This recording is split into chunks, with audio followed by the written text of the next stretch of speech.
So there's sort of different approaches people can take to being an artist, if you want to call it that. And they're,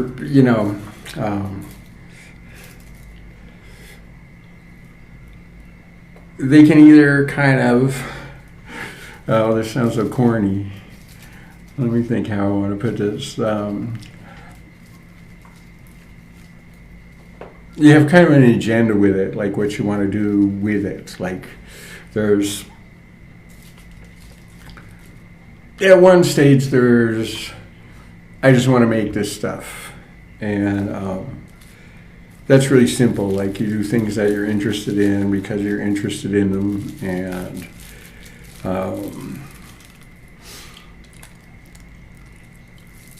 And that's about as complicated as it gets. And that's, that's sort of what motivates,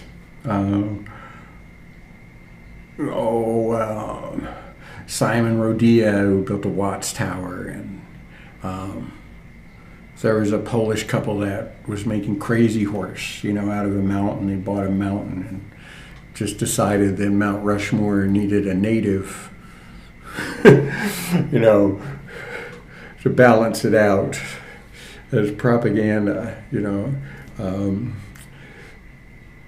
people who just do something because they sort of believe in it, and but before the '80s came along, and Basquiat and Keith Haring and all that, that's what graffiti was all about, and they just did it because it was there. They might have got some props within their crew about, like, look at my tag and look at this one and look at that one, but that was as far as it went. It was, they were telling the world something, but strictly on these autonomous terms, like, Simon Rodia owned his little patch of land and this is what he decided to do with it. He didn't write an artist statement and get a grant or any of that. He just did what he felt like he should be doing. And, before people discovered that graffiti was a path to career success, that's what graffiti artists did too. And I came up enough before there was a future in being a graffiti artist to kind of be disappointed when they started selling out, right? It's like pretty soon people were,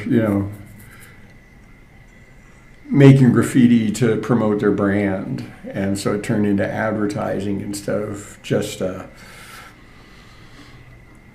very territorial, autonomous statement, like, they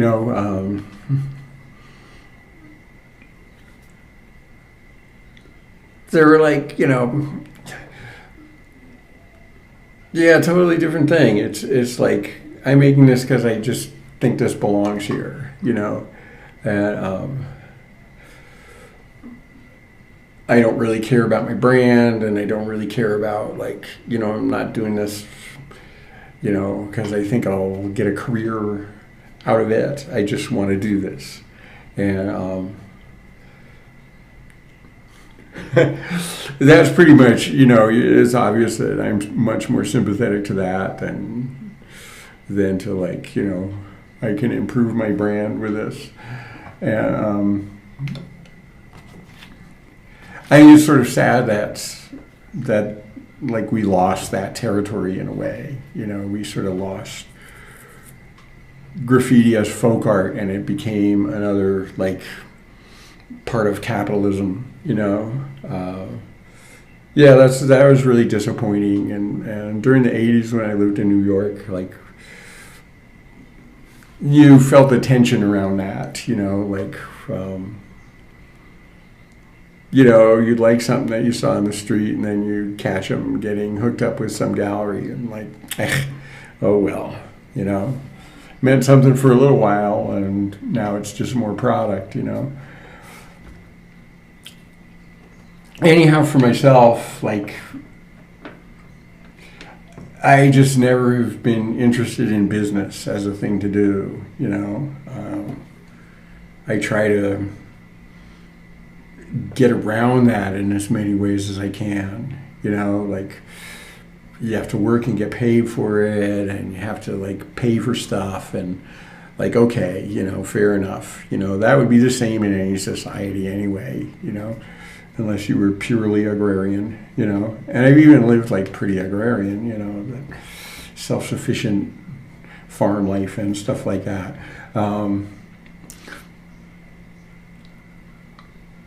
I've just always wanted to minimize that kind of thing, like places I've lived a long time, I've had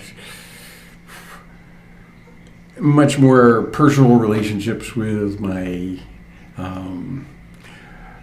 landlord's ladies, actually, than just strictly business ones, Again, except in New York, then you just pay a check and that's that, Even though I was, technically I was a squatter when I lived in New York. And a lot of this is because I don't really want that kind of, monetary relationships with people. And I think when we do that, we deprive ourselves of a certain amount of like humanity, or whatever you want to call it, like a kind of immediacy.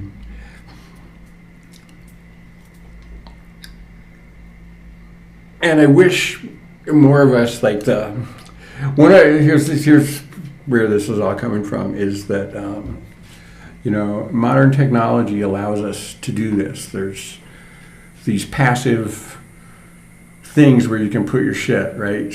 Which is kind of like the same way a kid felt about a subway car, or a, steel roll down door, is like, they would see that and go, oh, I can paint on that. I don't have room in my house for stuff. I don't have, I don't have canvases. There's no like gallery that's going to keep my shit, that kind of thing. It's out of necessity that, you paint on the walls, you paint on the train, you paint, you paint where you can paint because you want to paint. One of the cool things about modern technology is, well, you have stuff like YouTube in Bandcamp, and you can just push it there. It's blank space you get to use, and it's neutral, it's just there, and if people come by your corner and dig your shit, cool, that's good, but that isn't why you did it, really. It's like you did it because you wanted to do it, and thought it belonged somewhere, and that's kind of a cool thing, One of the downsides of that is that at the same time, with social media and all, is that it kind of seems to me that the art and music world, to a certain extent, has been like besieged by, the self-promoting entrepreneur, and that's the ticket to it, Like me on Facebook, subscribe, join my Patreon, And, there's a lot of people that I like that are, on YouTube and do stuff. And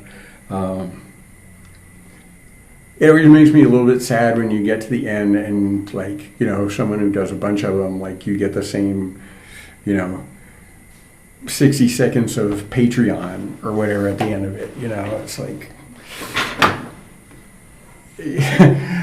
like maybe just put a thing up or something like that, I understand people need money to do stuff and everybody has to make a living, and that's cool, like I don't resent that part of it. I resent the part of it's a commercial, right? And to me, like, commercials suck. I hate commercials. Like,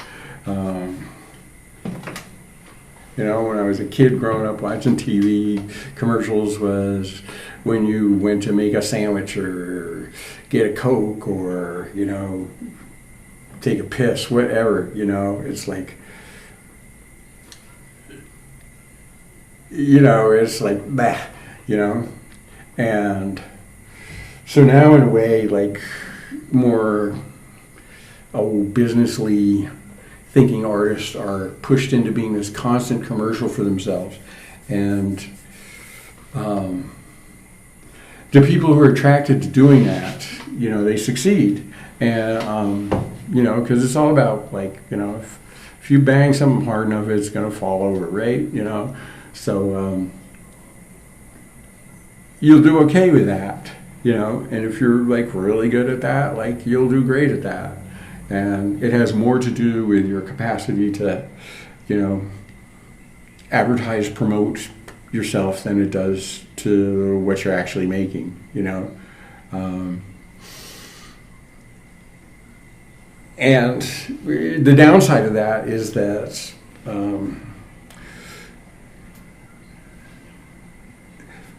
what we get is from the culture of people who think that way. And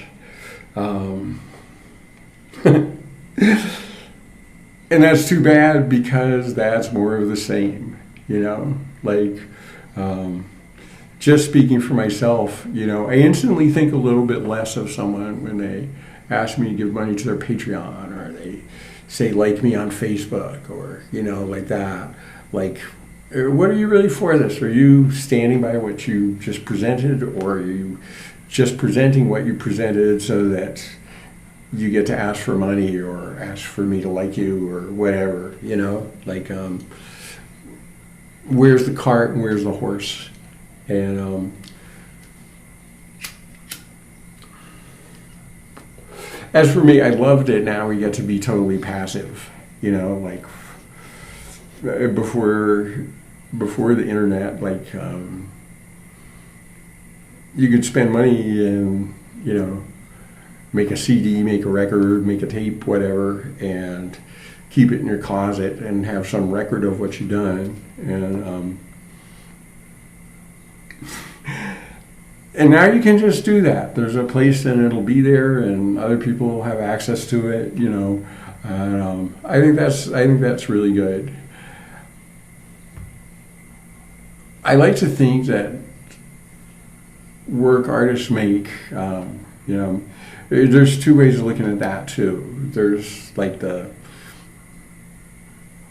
you know, you're making a thing, and a lot of times it's a thing to sell, you know. But it's cool when you make a thing that you don't sell, that you just kind of, you know, there it is. And I think the process of being an artist is different if you're not thinking about making products, you know. If you're thinking about generating products, it's a completely different mindset. You're saying, I remember my friend making fun of this, talking about, like, you know, he was twisting something out of, you know, paper and wires that were on the table while we were sitting around smoking cigarettes, and go, oh, you know, I could, like, draw on this and spray it with some fixative and sell it, you know.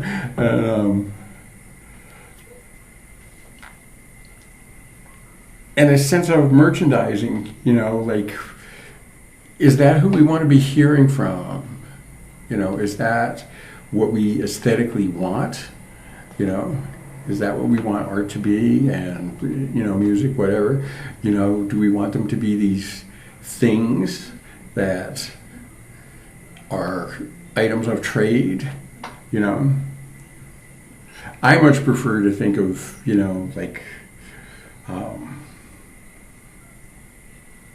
making art as sort of this life path that you go on. You know, you're just gonna, I'm interested in this, so I'm doing this. Like, you know, if you were a tribesman and you were excited about something, you'd go do that, whatever it was. You know, like, people didn't, you know, invent musical instruments and build better houses and learn how to plant plants because they thought they'd like make a buck out of it. You know, some of it was out of, oh yeah, this works for me, you know. And a lot of it was just like, oh, you know, this is interesting, I'll figure this out, you know. So anyway, point being that they wanted to be farmers, so they became farmers. They wanted to stay in the same place, so they built houses. They did it because they wanted to. They didn't do it on some, you know,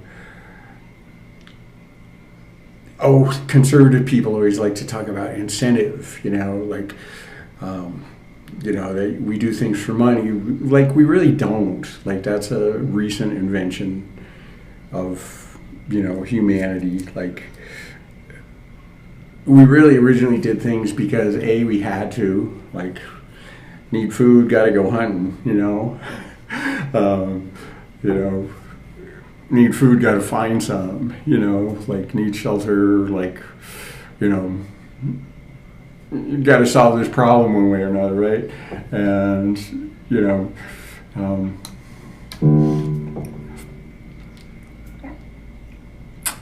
and so that's how we come up with stuff, is various ways we want to improve our condition, you know, and we can improve our condition by, you know, on all kinds of levels, you know, after like enough people figured out how to like build houses and grow food and stuff like that, well, like, you know, there's still people solving those problems differently, right? You know, I've certainly lived in enough like improvised kind of structures and, you know, found ways to, you know, eat without spending money and stuff like that, you know. You know, like, we're still doing that on some levels. A lot of ways we don't have to really bother with that anymore. Like, so we get into other stuff, you know, and this is where kind of, you know, this is where art comes from.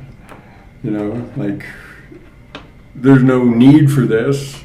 There's no real particular incentive for it except that we have an interest in it. And, you know, back to Simon Rodia again, like, you know, nobody even wanted him making that tower. You know, he just did it. He just thought it should be there, right? You know, so he just did it, you know, and worked on it every day, you know, just, you know, nobody cared, you know. I guess some people in the neighborhood probably liked it and helped him out, you know. He probably had some trouble from some other ones. You know, the city actually wanted to tear it down at one point, you know.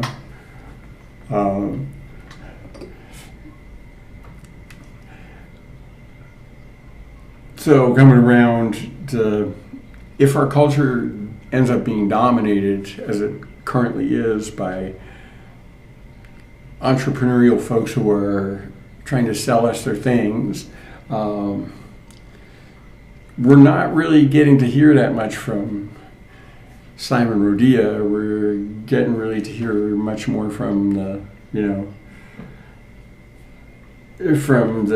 support my Patreon kind of people who are, you know, soliciting, you know. And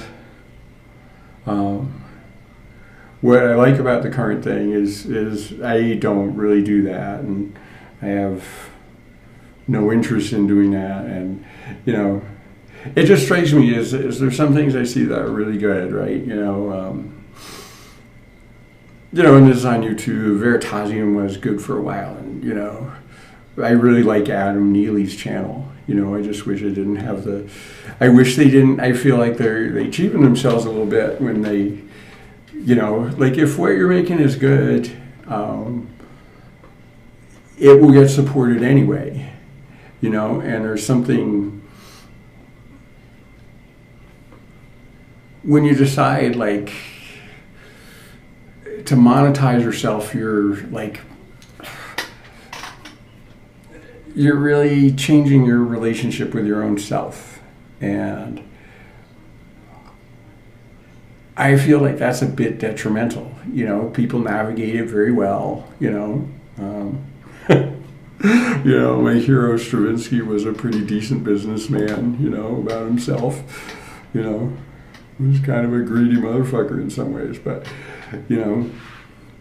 I don't think that that's what really motivated him. Besides, he had very bourgeois sensibilities, so he wanted to have a nice house and a good car and fine wine and all that crap that he just liked to have, clothes, whatever,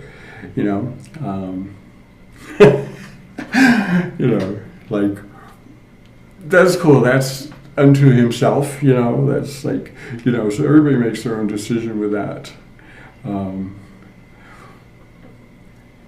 I think it would behoove those of us who wish to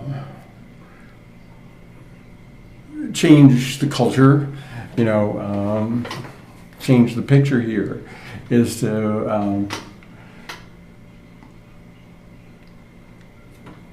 pay more attention to people who don't want to sell you something, the ones that don't even care, and Simon Rodea is really a great hero to me. It's I aspire to that simplicity of life and that simplicity of intent, I think that's, I think that was really incredible work, And then he just walked away from it. He just stopped one day and just left. He just left it behind, And I think that's when they came around to deciding to tear it down, and a whole bunch of people said, "Hey, you can't do that. This is awesome." And he had nothing to do with it. He had moved up to San Francisco, and I think was living with his daughter or something.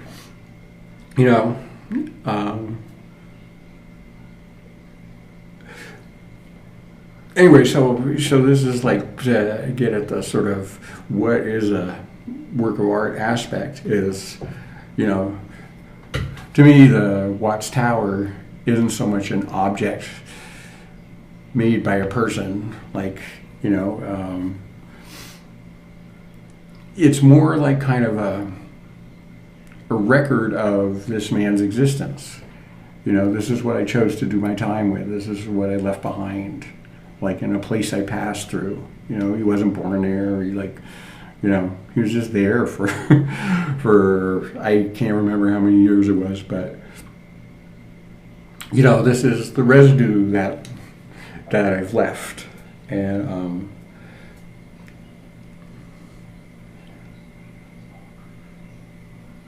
so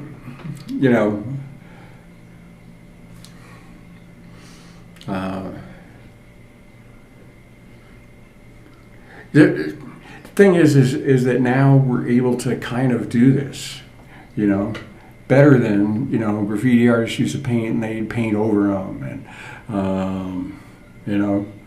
Simon Rodea, somebody could have torn that down. Nobody would even know about it now, those kind of things,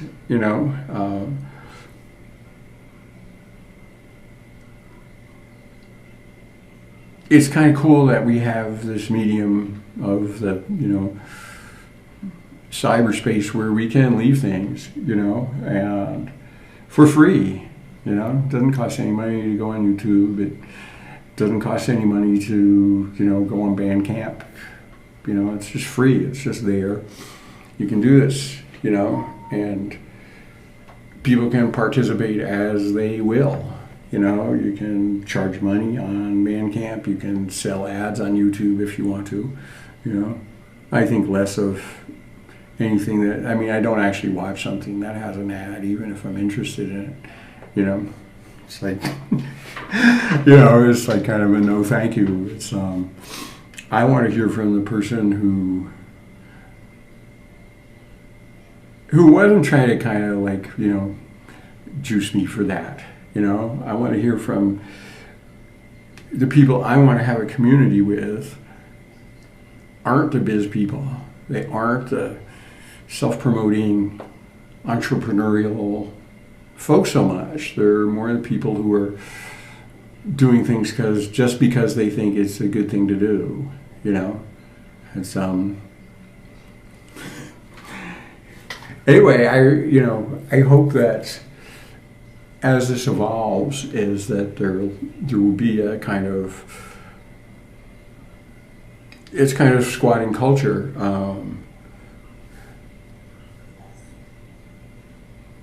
That we just produce things only because we think they should exist, or only because we want to make them, you know, not because we think we can sell them, and not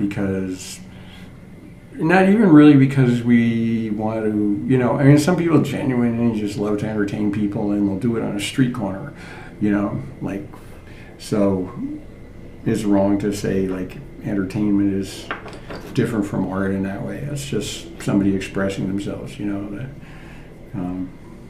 I know people who were endlessly entertaining, you know, just because that's who they were, you know.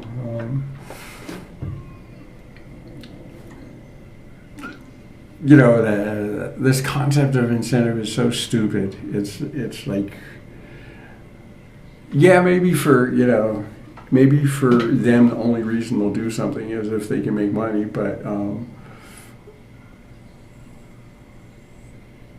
yeah, that just isn't really, you know, that isn't really true for lots of people, especially, like, you know, especially in the arts, you know. If you're not really thinking about what you're doing, if why you're doing it is so that you can sell it, you know. It isn't. You'll say, oh, these will sell better if I do more of this, or, you know, like that Minuteman cover. Oh, I get it. We'll have them write hit songs, you know. There goes Project Mersh, you know.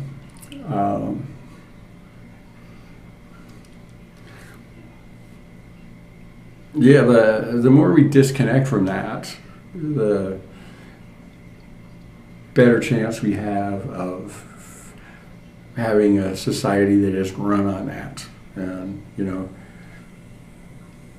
if somebody couldn't make money out of poisoning the water, they wouldn't poison the water. And if somebody couldn't make money out of poisoning the air, they wouldn't poison the air. If somebody couldn't make money out of poisoning people with bad food, they wouldn't poison people with bad food. You know, it's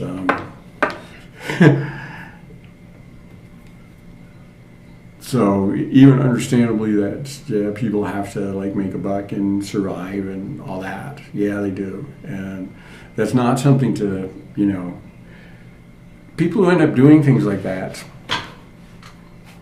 are not bad people, you know. Some of them are, you know, but lots of them aren't. You know, they're not to be disparaged really for, you know, they're not to be disparaged for that. They're more to be pitied for it. And, yeah, I'm kind of rambling on this, but I thought about this because I thought about a story. There was a story by Julio Cortázar that I read 30-something years ago. International graffiti artist, and it was cool. It was like, I don't remember it all that well. I just remember the effect it had on me. But in a police state somewhere, you know, this guy goes around and he writes things on the walls, you know, which is, you know, kind of death-defying. Like, you know, he'd get incarcerated and tortured and killed if they found out who was doing it, and another person comes along and answers him, and they have this whole relationship and collaboration between the two of them, you know, kind of a love affair, you know, without ever knowing who the other one is. And I like that we have this stealth weapon that that we can use, you know. I think that's kind of cool, and that's, you know, that's one of the, you know, you can look at the world and just see it as this ridiculous, you know, place, and humans are this terribly failed species that has no idea what to do with what is offered. And if you want to be depressed, you can depress yourself. Turn on the news, man.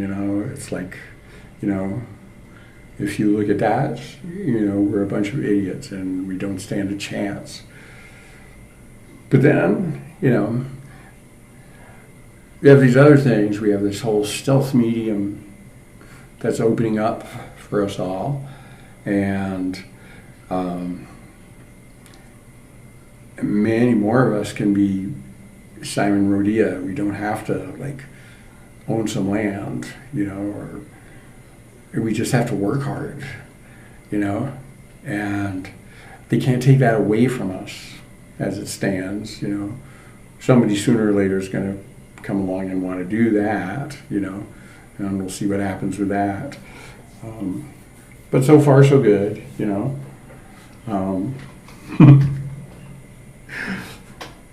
And gotta say, back to the Patreon thing, I never saw one of those on Vihart, and hers are better, right?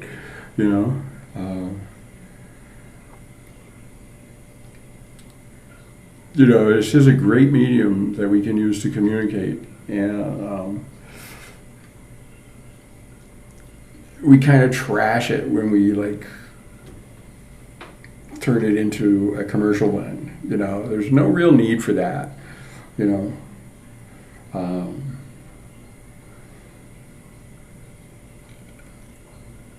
I could decide I needed, it's like I'm just talking to this camera, right? I could decide, I need slicker production values. I need a real camera. This is this is pretty basic shit. And then I need lighting, and then I need to soundproof this room, and then I need this editing suite, which is, I understand the value of that, Like I said, I like Adam Neely, and he just chops out all the places I go, and look at my knee, or check out my thumbnail, or whatever, that's, I'm not going to do that, that's, I'm just not going to do that, I'm a musician. I don't have time to become a video person.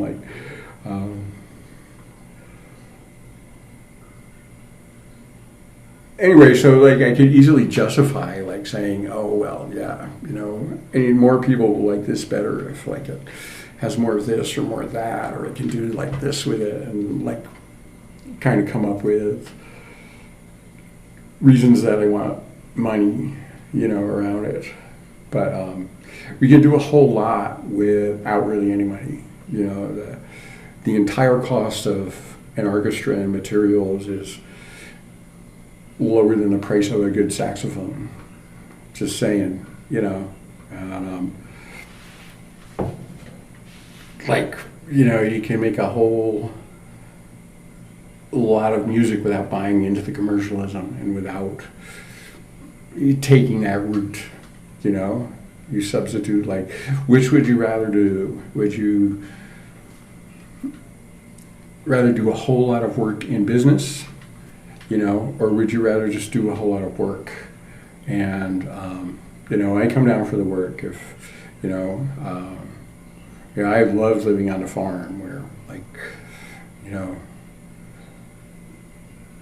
we didn't buy heat, we cut wood, and we didn't buy meat, we raised sheep, it's that kind of thing, and that's all about work. If you want to have sheep, you got to make fences and dig holes and get the choke cherries out of there, or whatever. You have to, it's all this stuff you have to do, and same with the chickens. You got to take care of them, protect them, stuff like that. And then you're getting all this stuff basically in a non-monetary way.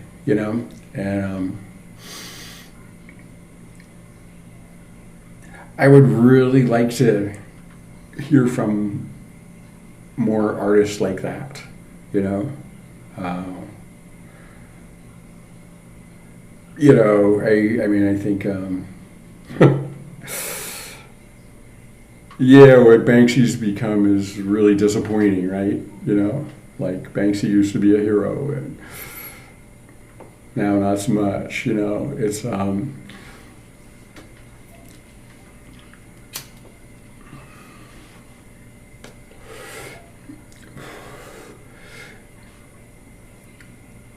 anyhow, you know, yeah, it'd be cool if more of us just use this. Like, you know, once upon a time, the underground meant we were getting suppressed and like that because nobody could find out anything unless they could go buy it. You know, this was music up until, like, you know, the thousands. You know, you always had to have something to sell. If it wasn't in the store, they couldn't buy it. You know, like, we don't have to do that anymore. And we don't have to make all the compromises around that.